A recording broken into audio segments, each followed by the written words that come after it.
நீங்க தான் கேபியை சுட்டு கொன்னீங்கன்னு ஸ்பாட்லயே பூமிக்கு தெரிஞ்சிருந்தா கேபியோட டெட் பாடி வீட்டுக்கு வரதுக்கு முன்னாடியே என்னோட மேல் அதிகாரிகளுக்கு சொல்லி பூமி பெரிய இஷ்யூவாவே ஆக்கியிருப்பா.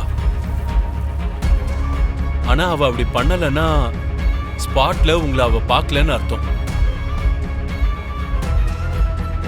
உனக்கு எப்படி தெரியும்னு கேட்டதுக்கு எஸ்பி நீங்க தானே, நீங்க தான் கண்டுபிடிக்கணும்னு என்கிட்டயே சேலஞ்ச் பண்ணிருக்கா.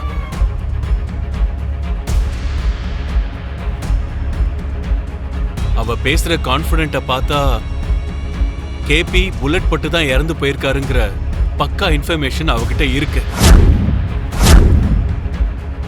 கேபி புல்லட் பட்டு தான் இறந்து போயிருக்காரு, எனக்கு சந்தேகமா இருக்குன்னு அவ என்கிட்ட வந்து கம்ப்ளைண்ட் கொடுத்திருந்தானா இந்த கேஸை நான் ஒண்ணு இல்லாம பண்ணிருப்பேன். ஆனா இதை நானே பாத்துக்கிறேன்னு அவ சொல்லிட்டா.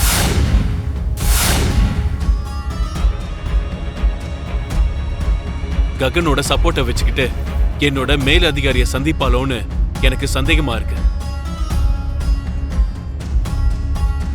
எதுக்கும் நீங்க கொஞ்சம் ஜாக்கிரதையா இருக்கிறது நல்லது. இதை சொல்லிட்டு போக தான் வந்தேன். ஓகே எஸ்பி சார், நாங்க ரொம்பவே ஜாக்கிரதையா இருக்கோம். ஆனா எஸ்பி சார், எதுக்கும் பூமி மேல நீங்க ஒரு கண்ணு வச்சுக்கோங்க. அவளை பத்தி அப்பப்போ எங்களுக்கு இன்ஃபர்மேஷன் கொடுத்துக்கிட்டே இருங்க.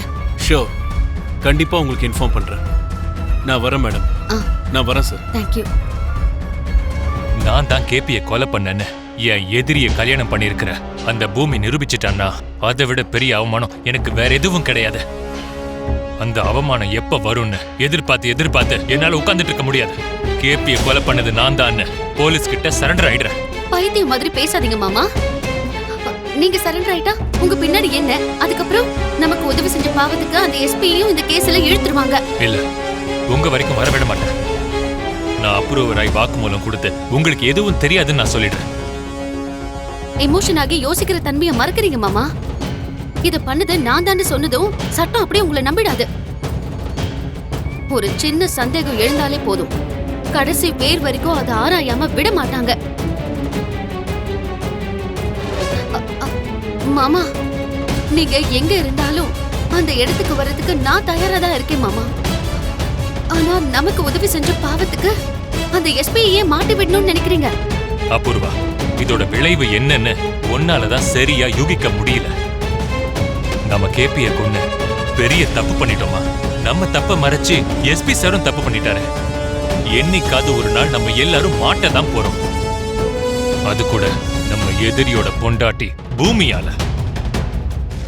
அவ சொல்றதுக்கு முன்னாடியே நான் போய் சரண்டர் ஆவறதா சரியான விஷயம் நான் சொல்றேன். மாமா மாமா, நான் சொல்றத கொஞ்சம் கேளுங்க. நான் இருக்கிற வரைக்கும் என்னை தாண்டி அந்த பூமி மட்டும் இல்ல, வேற யாராலையும் உங்களை தொட முடியாது. அந்த பொறுப்பை நான் ஏத்துக்கிறேன் மாமா. நீங்க அவசரப்பட்டு நான் தான் கேபிய கொலை பண்ணேன்னு எங்கேயுமே சொல்லிடாதீங்க. நான் சொல்ல மாட்டேன்னு அன்னைக்கு நீங்க சத்தியம் பண்ணீங்கல்ல, ஞாபகம் இருக்கா? இருக்கு. ஆனா வேண்டாம் மாமா, ப்ளீஸ். ஆனா அவனா ஈனா ஈயனான்னு நீங்க தேவையில்லாத விஷயங்களை தயவு செஞ்சு யோசிக்காதீங்க. ப்ளீஸ் மாமா, என்கிட்ட பண்ண சத்தியத்தை காப்பாத்துங்க. உங்களுக்கு எதுவும் ஆகாம நான் பாத்துக்கிறேன்.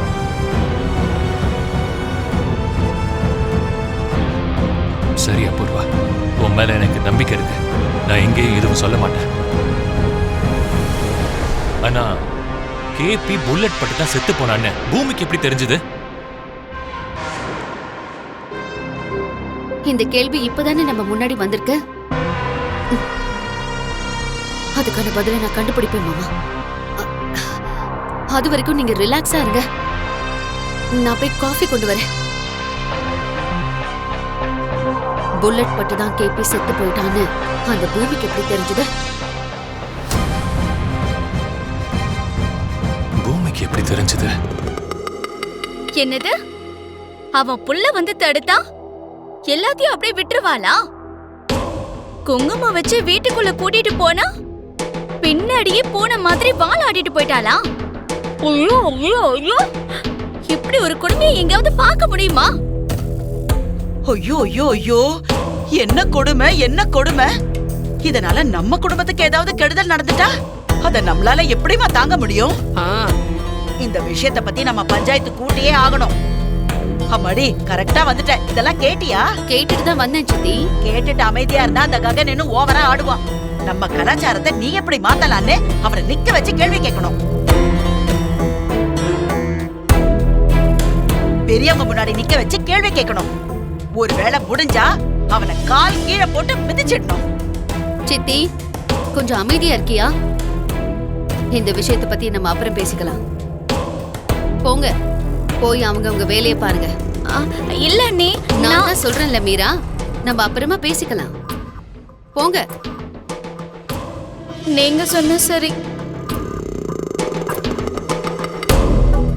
இது என்னம்மா, வாய்ப்பு கிடைக்கும் போதெல்லாம் காளை மாதிரி பாஞ்சு எரும மாடு மாதிரி வச்சு செய்யற நீ? அந்த ககன் பையன் சாரதாவோட குங்குமத்தை அழிக்க ஒத்துக்க மாட்டேங்கிறான்னா நீ ஏன் எதுவும் பேசாம இருக்க? நான் ஒன்னும் சைலண்டா இல்ல சித்தி, தீவிரமா யோசிச்சுக்கிட்டு இருக்கேன். நமக்கு தெரியாம நம்ம பின்னாடி வேற ஏதோ நடக்குது. இல்லம்மா, நம்ம பின்னாடி எதுவும் நடக்கல.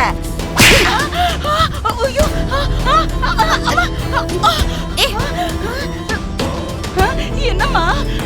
காமெடி பண்றதுக்கும் ஒரு டைமிங் இருக்கு. நான் சீரியஸா யோசிக்கும் போது நீ பண்ற காமெடி உனக்கே கண்ணத்துல அறையா மாறும். சாரிமா, அது இருக்கட்டும். நீ அப்படி என்ன சீரியஸா யோசிச்சுட்டு இருக்க? கேபி சாகிறதுக்கு முன்னாடி அந்த கேபிக்கு புல்லட் பட்ட விஷயம் பூமிக்கு தெரிஞ்சு போயிடுச்சு. அதுதான், அத பத்தி தான் யோசிச்சுக்கிட்டு இருக்கேன். அவளுக்கு எப்படி தெரிஞ்சதுன்னு. மஞ்சள் குங்குமத்தை அழிக்காம அந்த ககன் வந்து தடுத்த ஒரு விஷயத்துக்காக சாரதா இப்ப வரைக்கும் அதை கடைபிடிச்சுக்கிட்டு இருக்கா. அவனை ஒத்துக்க வச்சோ, அவன் சொல்றத கேட்கலனா அவனை எப்படியாவது மிரட்டியாச்சோ மஞ்சள் குங்குமத்தை அழிச்சிருக்கணும். ஏன்னா கேபி மேல அந்த சாரதாவுக்கு அவ்வளோ பாசம். அப்படிப்பட்டவ இவ்வளவு நாள் ஆகியும் மஞ்சள் குங்குமத்தை அழிக்காம இருக்கானா ஏதோ காரணம் இருக்கு.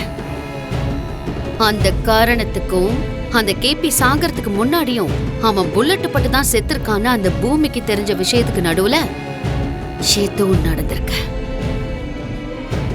நமக்கு பின்னாடி ஏதோ நடந்துகிட்டு இருக்கேன்னு நான் ஏன் சொன்னேன்னு இப்ப உனக்கு புரியுதா? நல்லா புரியுதுமா.